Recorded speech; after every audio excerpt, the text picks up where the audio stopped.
How are you, man? I'm good. Good. Yeah. You went I you was went to yeah. keep going. I was just gonna say you went to the States and yeah, how was it? It was nice. I went there and got vaccinated in the beginning of the month. It was a very smooth situation. I just wanted to get that finished and try to move on with my life, but it didn't really make that much of a difference. But I guess I just did my part with society to try to move past this COVID Corona situation. Mm. But did you get your vaccination here in Germany or in the US? In the U.S. I got an Oh, appointment there because it's just taking too long here, and um, if I had the opportunity, I needed to go back anyways to take care of some driver license issues. So I just said, let's just go, and work's pretty slow at the moment, so they let me leave, and it was nice just to have a couple of weeks of break too. I mean, it's been very tough here, and for me in Berlin, there's not much to do besides work and go home. And you can't really hang out with your friends. And strict lockdown has just been very tough on a lot of us. So it was nice just to go to a place where they still had like social distancing and mask wearing, but bars and restaurants and shopping was open, and outdoor concerts are like starting to happen as well. wow, okay. And was this all over the US or just where you were? All over. I was in Washington D.C. and Maryland for a couple of weeks, and I went down to the South to Atlanta and Nashville, Tennessee, and yeah, everything was just pretty open. Some people wearing masks, some not. Definitely mask indoors, um, but in D.C., everybody was wearing masks outside.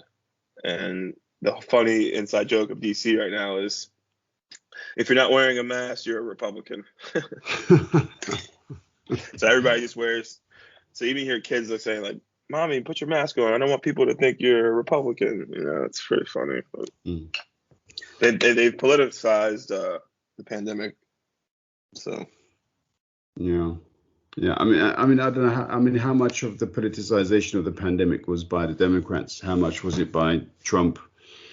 I mean, by all accounts, Trump seems, he's still in more or less in charge of the Republican Party, isn't he? I mean, they're talking that Liz Cheney's going to be kicked out on next week, as soon as Wednesday. She's no longer going to be the leader of the party in the Senate. I mean, what's going on there? Do you know? no, I think they're just kind of scrambling for an identity. Um, and Trump was their identity and their way into power, but now he's like radicalized so many of them to support that they're just like trying to eliminate the little bit of Republicans that have some dignity left, in my opinion. I mean, the Ted Cruz was also, there was this picture taken with Ted Cruz, sort of showing how close he is with Trump. And, people are very critical of Cruz anyway. But they say, then how can you be basically, chummying up to a guy who was so critical and insulting of you? And I mean, as you say, surely people who can do that have no, or at least have a different understanding of the word dignity. Yeah, well, we all know that Ted Cruz lacks a lot of dignity, and the whole issue with him taking his family to like Cancun, when that huge hurricane or tornado natural disaster happened in Texas was just like, and then people still continue to support these people. It's just amazing to me that they just ignore the facts, and they make up stuff that's not true to try to to authenticate their conspiracy and beliefs. It's absurd. But they're only tricking themselves. I mean, if they make up their own facts, they're only fooling themselves into believing this, because most people can see, or at least if they choose to, what the reality is of the situation, you know? I mean, Trump's not going to unite the USA. He just spent 4, 5, or 6 years trying to divide it. Why would he suddenly turn into somebody who's a unifying factor? So they don't want the US to be united. No, they don't want to. They don't want to unify at all. It's just a way to keep things normal, And at this point, like I have some friends who's when I was in the U.S., they would say like, if you still support this guy, you are like you are a racist. Like it's plain and simple. Like you don't care about other people besides yourself and your race, and that's the only way you could support someone like this. It's not about politics anymore, Especially like the Liz Cheneys of the world are getting thrown out. Who her father is like one of the most famous Republicans. Vice president, wasn't he? Former vice president as well. Yeah. Dick Cheney. So it's like, yeah.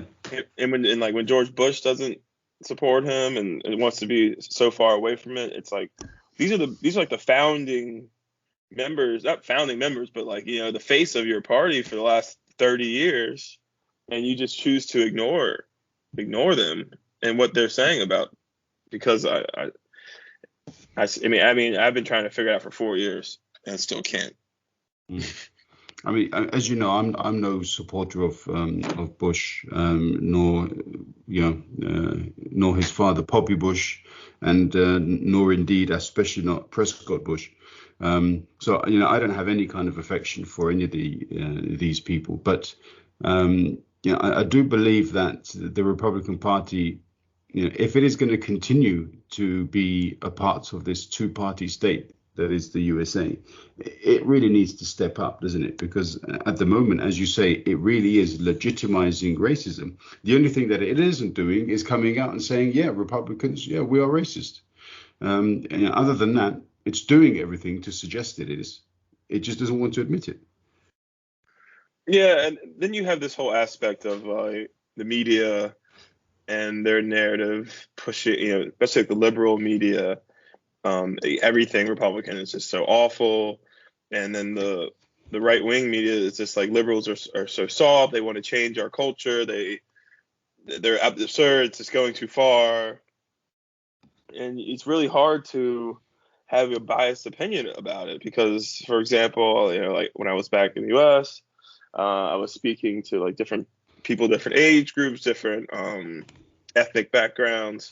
And there's this new, Biden has this $1 trillion tax bill that he wants to implicate taxing, large corporations and using that money to help with infrastructure, schools, blah, blah, blah. And a lot of Republicans are like, how come there's so many things on this bill? Why isn't it just set for one issue, And when I was speaking to like a single mom or, one of my friends, she was like, she had the same questions, like, where is this bill going?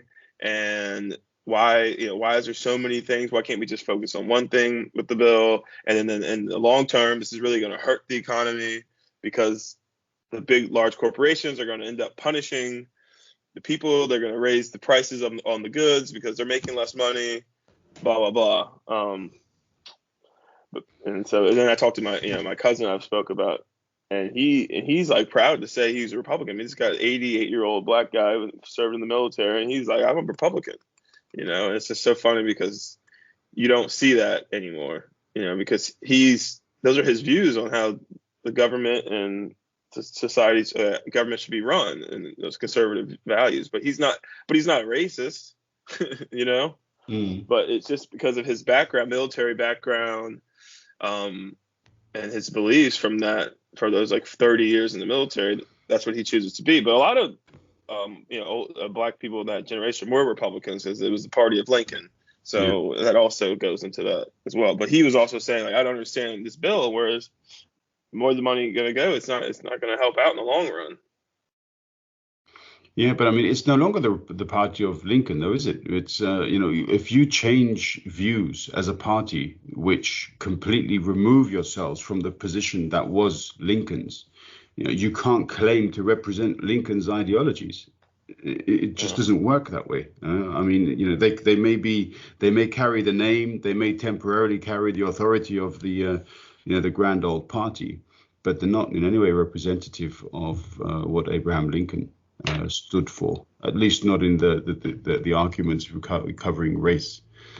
Clearly not. Yeah, I don't get it. I mean, I also don't get this concept of caring for, your sort of fellow humans as being soft. I don't get this, this idea that, legislation can only address individual issues at a time. I don't get the idea that Biden is left wing. Biden is not left wing. Maybe there are one or two elements within the Democratic Party. You could say, yeah, okay, she has a slightly socialist perspective on things, but as a party, they're liberal. They're not left wing.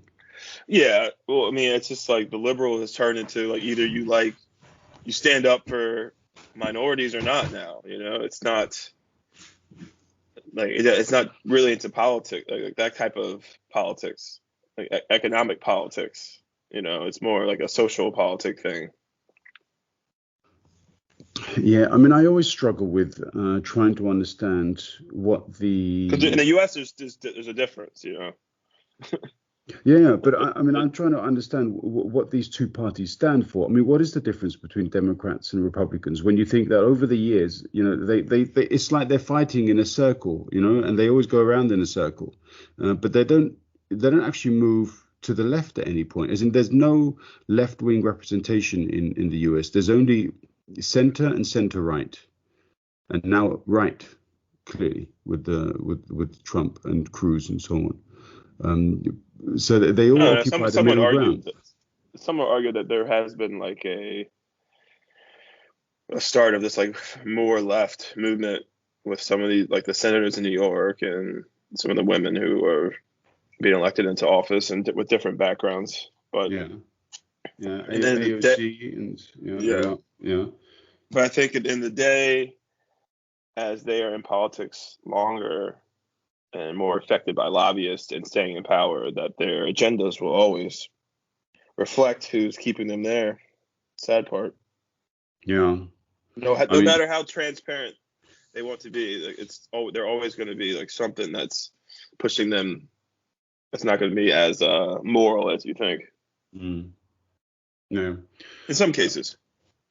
Yeah, I mean, clearly there are politicians in Washington who haven't been tainted by the lobbying dollar too much, and there are going to be many more, I guess, who also will not go down that road. But as you say, I mean, the whole system in the USA is based on how much money you can get, that means you need to be in the pocket of the corporations, unless your name is Bernie Sanders, and he reached out to the people, didn't he, in 2016? But the odds were stacked against him anyway because of the institution of the Democratic Party. Yeah, but I guarantee Bernie's on some. He has lobbyists. Yeah, I mean, lobbyists, of course. I mean, the people of, is it Vermont? He's Vermont, isn't it? He's the representative of Vermont. I mean, he was, he's helping push like the whole cannabis legalization movement, and there's billions of dollars involved in that. Yeah, I mean, not that he'll necessarily benefit from too much of it. I mean, maybe he likes to smoke, a puff every now and then as well. I don't know. I'm not one to judge. But I mean, it's okay to represent the interests of your community. The question is whether or not representing those interests is for or against the common good, and whether or not it is pro or anti, I suppose, human interest, human morality, and anything which is discriminatory in such a universal manner, racist or sexist, or is against equality of the genders, against sexual equality. I mean, this is not for the common good.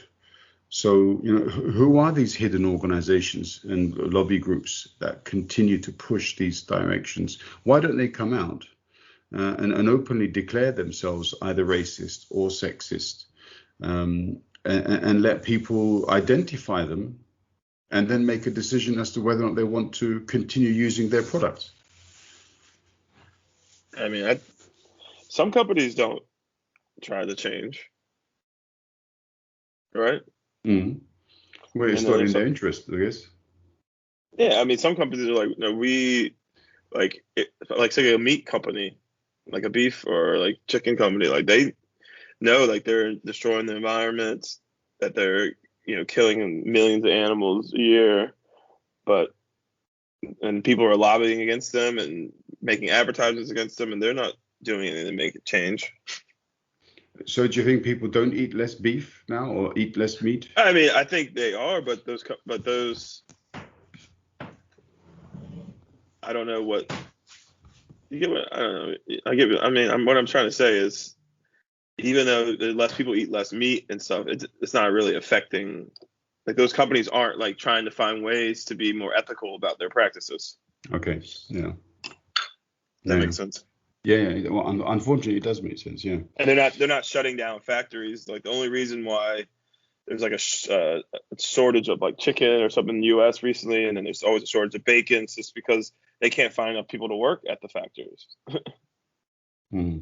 Especially during the COVID issue, they had like a lot of breakouts and stuff in different areas, and people are getting unemployment. So people are just taking unemployment instead of having to work this like gruesome job that takes a toll on you mentally. Yeah, I can imagine. I'm not pretty much one of those people who, when they say, if there was no meat, that you could readily access and you had to go and hunt your own, would you do it? I would quite clearly become a vegetarian gardener. I mean, I couldn't kill an animal to feed myself, and if I were to try it, I would. Yeah, if I were to try it, I'd make such a mess of what I was trying to do because I just simply don't know how to go about these things. So You can learn, but yeah. I find myself now like just eating like if I eat meat, it might just be once. Like if I usually eat 2 meals a day, and one meal I'll probably eat meat, and sometimes the second I don't. And I wouldn't say. I said there's like 3 or 4 different factors for me.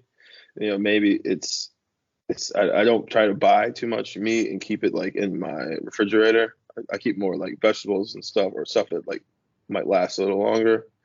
And but like I'm trying to help the consumption go down, but it's not like, so that's not the reason why. It's also for like a health benefit for me. I think it's like healthier not to consume so much like meat, and especially red meat and stuff for your like your heart and your cholesterol. So I just choose to leave it off. Yeah, I mean, I think I eat meat once a week. So we've heavily reduced our How sort of. recently has that like, and what is the main cause for that? Like why did you decide to do that? Is it because your wife's decision, or before you guys were married, did you eat more meat? No, definitely the influence of my wife is extremely strong in this area, but mainly because she's educated me more. As in, it's we both cook. It's not because she decides what to cook. No, we both cook. But bit by bit, I've sort of been more and more educated that this, you shouldn't eat too much meat. I mean, also before that, when I lived in Parma in Italy, I mean, there, Parma ham, it's a very big industry, and I had friends who were doctors, and they always said that in Parma people eat ham, breakfast, lunch, and dinner. And also they have a few like snacks in between, which is basically salami. And and so by the time a person reaches the age of 60 or 70, their veins are all clogged up. It's really damaging, and the heart simply cannot pump the blood around the body. And lots of people die because of it. So that was also a lesson for me too. And then afterwards, what I learned thereafter, since coming to Germany, it's basically there are enough nutritious alternatives that mean we can exist without having to eat meat. I mean, Chris, you're a chef. I mean, if you do a really nice sauce, you still taste the flavor in the sauce, which doesn't necessarily need the meat, does it? No, no, not at all. If you can flavor something, you can probably flavor vegetables and starches like better than meat, in my opinion. Sometimes, unless you eat right sauce, right seasoning, right, the way you cook it prepared, with the heat. And also you just add some kind of salt and fat to it, and it's always going to taste good. You can make it taste like meat. But it's like a mental, societal issue. If you talk to someone from Australia, like I've lived with Australians, I've had friends, and I never really was around them until I came here to Berlin. But they rarely, it's always about meat. And if I like to like have salad or vegetable, it's like rabbit food. I'm not saying it's all, but just some of the people I've met, because it's like the culture is like steak and Barbie, and and in the U.S. it's like some people like I don't think some people ever imagine eating a meal without meat or protein in it. Yeah. Yeah, it is. I mean, it is such a cultural thing as well, I guess. But yeah, I don't know. I mean, Armenians are also very much meat oriented, and so I very much grew up in that way too. And it's been a big change for me. But man, I stopped smoking. I don't eat much meat anymore. I've started running. This is all. As we get older, I guess we kind of learn that we are not going to remain physically able to live the way that we lived when we were younger. And I should have learned earlier about some of these things. I didn't. I've learned recently, or the last 10 years. That's fair enough. Yeah, I totally agree. But when I was back, like hanging out with my friend, it's just the mindset, and also you just not being educated on it. I know, like in our talk earlier, Alexandra said something like, "What about the veggie revolution?" or blah blah blah. I said some people have no idea about that. It's just not on their news feed. They don't have time to go to the grocery store to buy vegetables. If you work on your feet all day, doing trash, you're a janitor, you're cooking, you're being a waitress, and you're working physically taxing jobs, the last thing you want to do when you're done is go home and cook vegetables.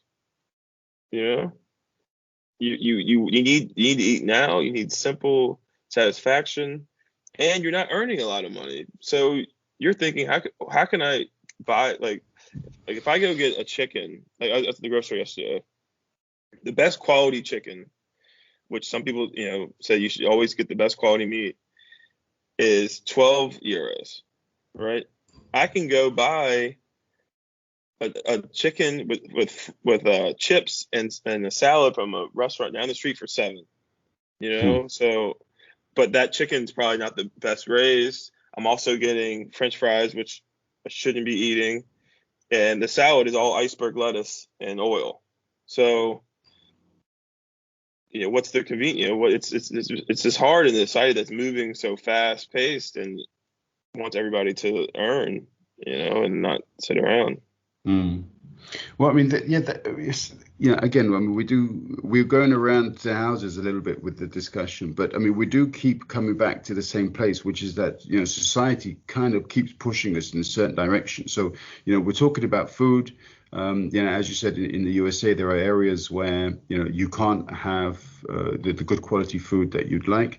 I think in certain parts of California, maybe you can walk into a supermarket and there's wonderful organic food everywhere, and it all looks wonderfully colorful and it's fantastic and tasty. But you go into, places in Philadelphia, as I was once told a few years ago, and in supermarkets, the vegetables shelves are empty because, as you say, nobody eats them. So what's the point of having them? Yeah, when my first time I went to California, this is 2000, I think I went when I was younger, but first I went by myself to like San Francisco. It was like 2013, and it blew my mind how much healthier the people were and the food options. Everything had avocados and was vegetarian. Every place had locally sourced food. They had pictures of where it's from, the farmers. Even the burger places, hand cut fries. They use like a less fatty oil. Everything, all the toppings were fresh, more vegetables than like bacon and cheese and stuff like that. And that's just in one country, but it's hard. I mean, I don't know. I think the type of people that moved to California and migrated there were very open-minded people in that time period, and that's when you have a better source of, and then, yeah, the sunshine also, and the access to farms. So when you live in Philadelphia, Pennsylvania, or New York, it's very densely populated. It's very expensive, even though California is very expensive, but there's more space. So you're really you're not thinking about your health. You're thinking about how can you save money and feed yourself more than like spending the extra 10 euros or whatever it is to get the healthier option, or the time that it takes to go to find that grocery store and go there and find those ingredients. It just takes more and more time. Mm. Yeah, I mean, I'm sure there are also some ghetto areas in California, Los Angeles and so on. So, clearly not everybody has access to this kind of thing. Yeah, maybe there is a certain element of truth with regards to how wide open spaces lends itself to healthier living. Yeah, I don't know. Of course, it's hard. I think so, totally. Yeah, I mean, it is hard to generalize, but I can see. I mean, I experienced it in a very limited fashion in my limited travels in the US, where in California you had all sorts of things, but also down in Orlando. When I was down in Orlando, you could get everything. All of the sort of healthy options were there for you. Again, if you had the money to shop in the right places. Listen to this, like I keep track of like my movement and steps and my phone, and in the last month in Berlin I was averaging like 11 to 13,000 steps a day. Sometimes I would hit 20,000, but this is like an average. And my 3 weeks in the US, I think my average was 2,000 steps a day. Oh God, Chris, it's crazy. And I mean, it wasn't like, this is just like daily life. I wasn't like really not doing anything. I was doing stuff all the time. I was, trying to eat decently, as much as I could, but it's also very difficult when you have all these other options. But you can just see why there's such an issue. But also, you're not living in a city where you can walk everywhere. Where I had to drive everywhere. Yeah, I mean that is also, I suppose, related to the size of the country, the fact that it's not so overly populated in most of it, most And of the also like areas. the lack of like the lack of like public transport Yeah. and efficiency. I mean, of course, yeah, some areas, even of course in all countries, if you live outside of the city, there's going to be lack of public transportation, and also green areas where you can walk. I know in Atlanta, my cousin Shirley, like one thing that she was really pushing when she was in office and created was this, it's like this bike way around the city. It's called the Belt Line, and it used to be an old railroad in some areas, a section of it. And what they did was they paved it over and made it like walking and running space and biking space around the city, so people could become more active and Mm. also have access for children and kids to be able to go to different areas of the city safely, not being on the busy streets. So I think maybe more cities in the U.S. need to incorporate this, but it's just very difficult when you have such mass space and cities to millions of people that need to get to work. But there's also this concept of time, isn't it? I mean, why do we have to fill every moment with a specific activity which is intended towards profiteering? So, we don't have to make money with every breath we take. It's also possible to use some of our time to think, to ruminate, to be able to come up with a sort of creative side of life, which allows us to enjoy things a bit more. This concept of you're constantly running around. Technology was supposed to help slow us down. It wasn't supposed to be there to speed us up, to make us more active for somebody else's bank account. At least that's the way that I see it. It's true. I mean, I still struggle with like I'm a lot more laid back here, but every day it's like if I'm sitting around, I'm just like I shouldn't be sitting around. There's something I could be doing. Like even if I'm just checking my email, or organizing stuff, like, I just don't see like the time to like be wasted, and that's just the cultural experience of where I grew up.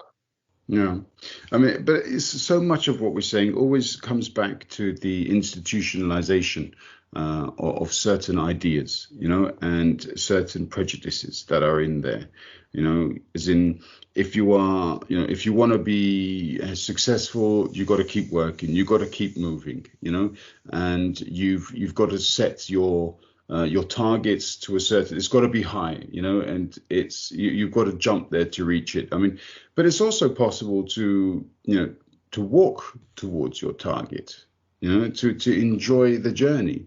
We don't all have to run towards that target. We definitely don't have to run for somebody else to reach, impoverished targets.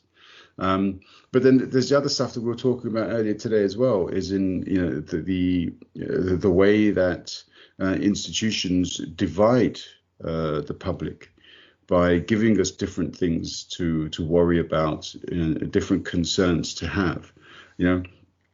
I don't want to feel guilty for the activities of others. If somebody has been discriminated against, I don't want to feel guilty for that. I want to stop it. I want to prevent it from happening again. Why is it that we cannot create, a sort of public response to institutionalized racism where we call it out? They people do try to call it out, but it's just very difficult when it's already been established, and it seems like it's the norm. It's the status quo.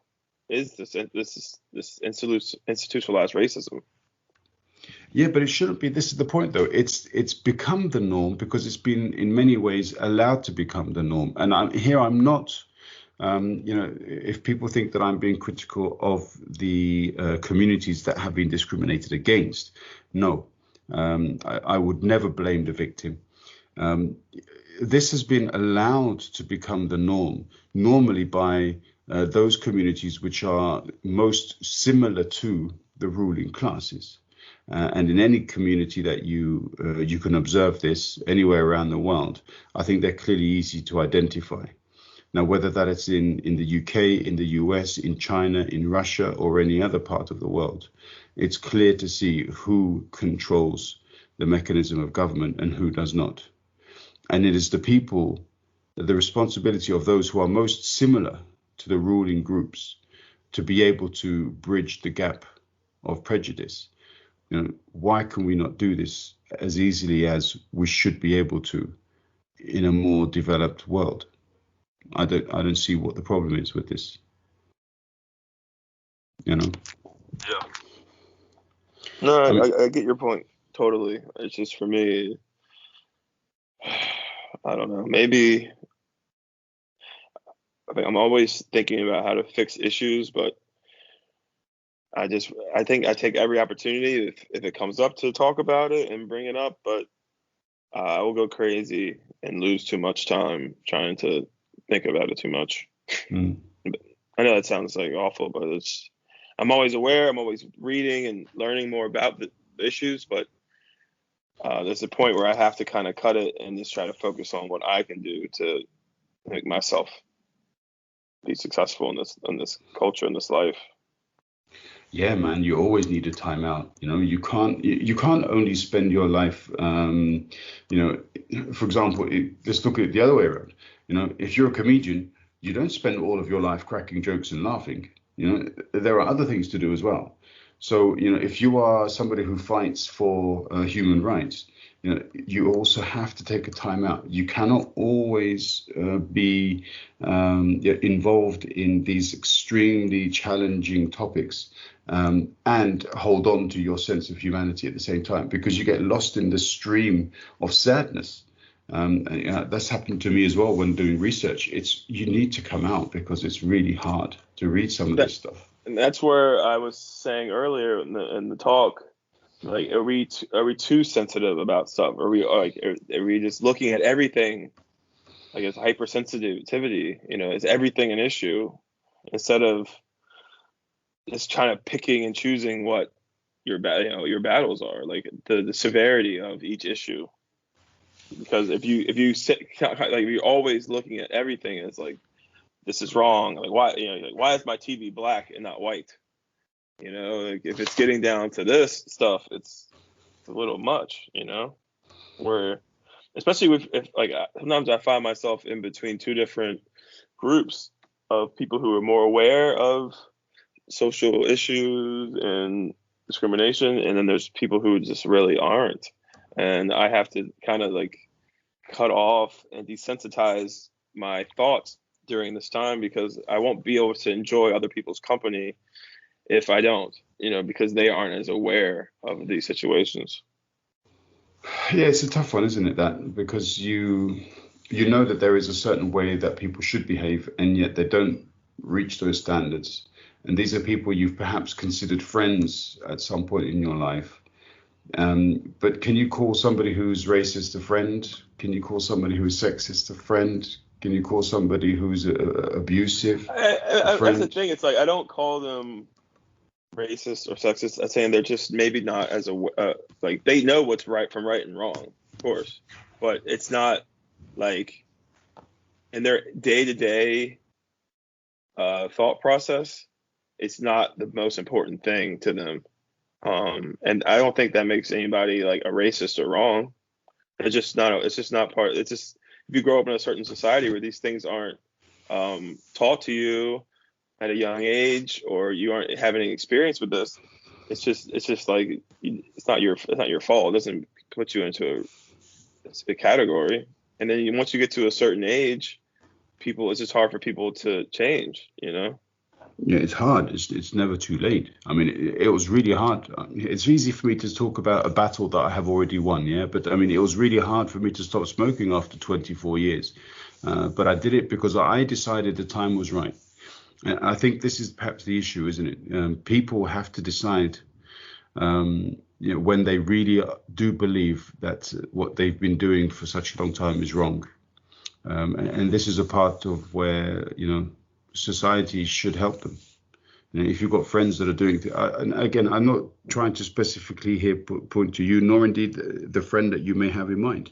It's a general thing. If I have a friend who's acting in a certain way, it's my job to tell him or her that this activity is perhaps not the best, and explain why, and hope that at some point, I will get through. Or my friend will tell me, actually, Zach, you're wrong, and this is why.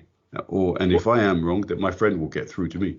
It's true, but to me, it's also like there's some friends you talk about sports with, and some friends you talk about music with. To me, it can be that like it's the same situation. Like I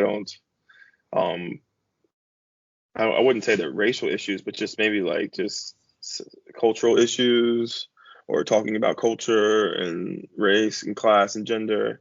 Some people you just don't have those conversations with. They just don't.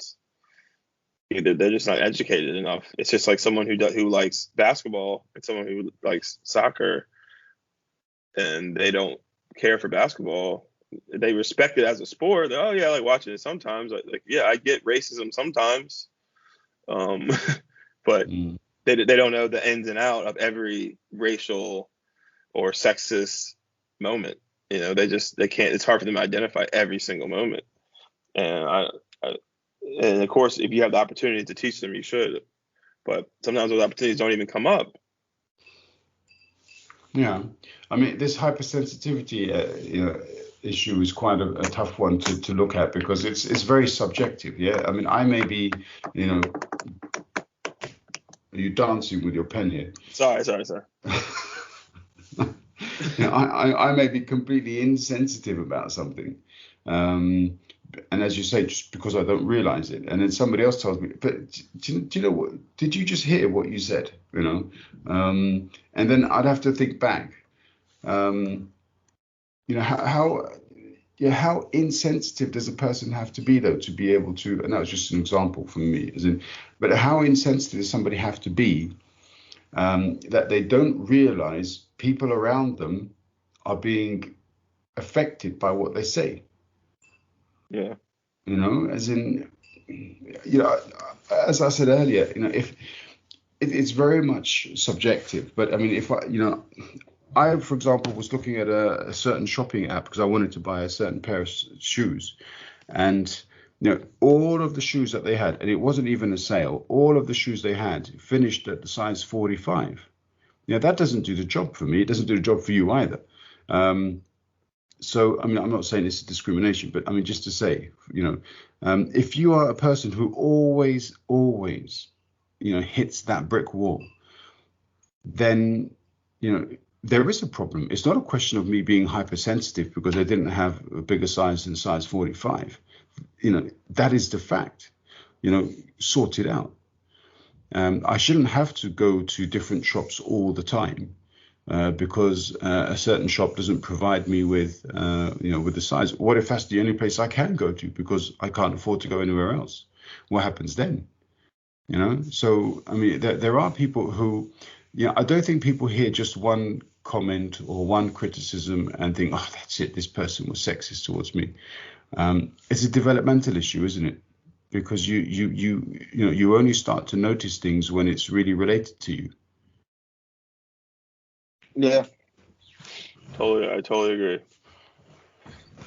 And if it never relates to you, then you'll never notice. So that's the main issue for me with this, like trying to like over being hypersensitive is like some people will never be in that situation to understand why it's important for them not to learn about this, to learn that this type of discrimination is not okay, that it's really hurtful, and you just never know. Yeah, I mean, as an example, you know, how many times do you think you're likely to see a Mini Cooper as you walk down the street? But then once you decide to yourself, oh, do you know what, I'm thinking about buying a Mini Cooper, then you'll see that maybe every fifth or sixth car is a Mini Cooper because you'll start to notice it. Before you'd never thought about it, but then you start to notice it because you've created a relationship between you and the car. I think for people, it's interesting, you know, identify a certain model car, which you don't think you see very often. I can have people come up with a Ferrari Testarossa, then okay, fair enough. But I mean, you know, generally speaking, a kind of common, you know, mass production vehicle. Well, yeah, if you pick like 5 models that you see the most, and then or something like that, then yeah. Yeah, but then you'll notice them more, won't you? Because you've developed a relationship with them. You know, and it's the same. It's the same thing. Exactly. I had a friend that dated a girl. She was Muslim, and he, like, you know, he never talked about anything about like this Muslim discrimination, Islamic, you know, hate, xenophobia, this types of stuff. And then as soon as he was dating her for a couple of years, these issues were always coming up. Yeah, you know, because he was more aware of them because she had educated him. Yeah, exactly. Yeah, absolutely. I mean, you know, these are things that we have to look at. But some people, they don't have the patience. They don't care. It's not my problem. Why do I care? Or they just like they have this mentality when they hear something about that, they're just like, oh, I'm just going to ignore it. Yeah, it's easier to ignore, isn't it? Sometimes. Yeah. Okay. Chris, you know, I think we've got so many different topics that we'll probably want to jump into, but we need to take a break of our own, I guess, because after this morning's fantastic session. Yes, indeed. Go eat those. Did you like 3 steaks? Did you like the session was good, you thought? Yeah, I thought it was very good. It's cool to talk to people who are very aware of topics in the first place. And then who can also engage in sort of a different approach or a different idea with relation to those topics. It's quite fulfilling. How do you feel? No, I thought it was fun. It was good to hear some other people's aspects. Yeah. Excellent. Cool. All right, Chris. I'll be in touch soon, my friend. Take care of yourself, and yeah. All the best. All right, Dick. See you.